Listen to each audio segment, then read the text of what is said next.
Hello there, welcome to another story time. You're just in time for another story.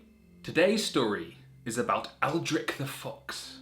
Aldrich the Fox was the youngest son of the von Schmitz family, one of the most wealthy families in the world.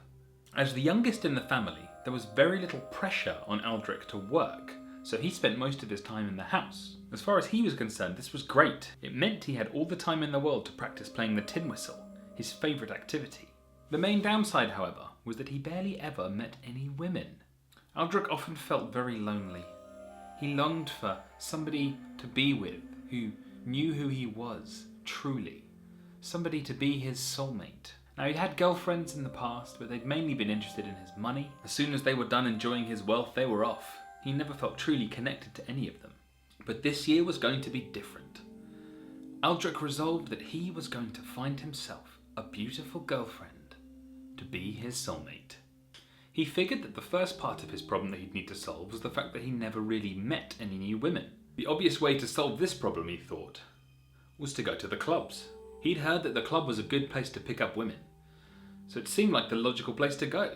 Aldrich suffered pretty badly from social anxiety, so he found it very difficult to go to crowded places. But his mind was made up. One evening, he steeled himself for the experience and headed to the latest club. While the place was noisy, sweaty, dark, flashing lights, the music was horrible, this wasn't the place for Aldrich at all. He hated it. He did notice some attractive women, but he spent most of the time in the corner, avoiding eye contact, staying out of anyone's way. It got to about 2 a.m. and he hadn't spoken to anyone yet, so he decided to head home and call it a night. This wasn't going to be the way for him.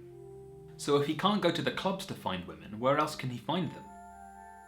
The internet, perhaps. He'd heard about a dating app called Banger. Banger simplified the dating process. He knew that quality over quantity was how he was going to find someone. So he spent an entire evening carefully checking each of the women's profiles, looking at the pictures, interests, bio, finding the women who he knew he would get on well with. And he matched only them. After spending several hours doing this, he expected that he would find at least one match, and that would be enough to get started with something. But alas, no. Not one match. This was very demoralizing. A few days later, he was hanging out with his friend Maxwell the Lion. He told Maxwell about his adventures trying to find women, and Maxwell laughed. "Aldrich," he said, "you're going about it the wrong way. Women aren't interested in meek idiots. You've got to be forceful. Show them who the boss is. Learn their psychologies." Learn their psychologies, he thought. Why would learning their psychologies help? Surely I just need to find someone I'm attracted to, who I get on well with. "You're naive," he said. "That's not how women think. You've got to get inside their heads." How does one get inside their heads? "I'm going to lend you a book and send you some links. There's a lot of great videos out there. They really teach you how to trick women into liking you." Aldrich wasn't comfortable about the prospect of tricking women. But anything had to be better than this abject failure that he was currently suffering, so he agreed. He spent the next few days poring over these videos and books, learning everything there was about pick-up artists and their techniques. A few days later, Maxwell called him up and asked him if he wanted to go out and try the techniques. Well, Aldrich wasn't sure that he wanted to try them out in front of Maxwell, so he said he was going to do it himself. One of the books he read said that the best place to pick up women was the library, so he headed down to the local library. He arrived at the library at opening time and took a seat, waiting for someone to come in. After about 3 or 4 hours of waiting, a group of beautiful women arrived. Well, this was his chance, he thought. So, with as confident a stride as he could muster, he walked over to the group of girls and started to talk to them. One of the techniques he'd learned involved singling out one of the members of the group and being intentionally mean to her and ignoring her in order to make her more interested. He wasn't entirely sure how this was going to work, but he trusted in the technique and started attempting it. Almost immediately, the girls figured out what he was doing. Someone had done this to them before, and they weren't gonna buy it. They were furious. Within seconds, they were punching him in the head. It wasn't long before he was unconscious. When he woke up, he was in the hospital. This could have gone better, he thought. A whole lot better. The doctor said he'd sustained some pretty major injuries and wasn't going to be allowed to leave for another 2 days. Well, instead of just sitting around feeling sorry for himself, he decided that he was going to call up Maxwell. He told Maxwell what had happened, and Maxwell promptly burst out in laughter. This had never happened to him, apparently. Maybe he just wasn't cut out for this sort of thing either. He was feeling pretty low.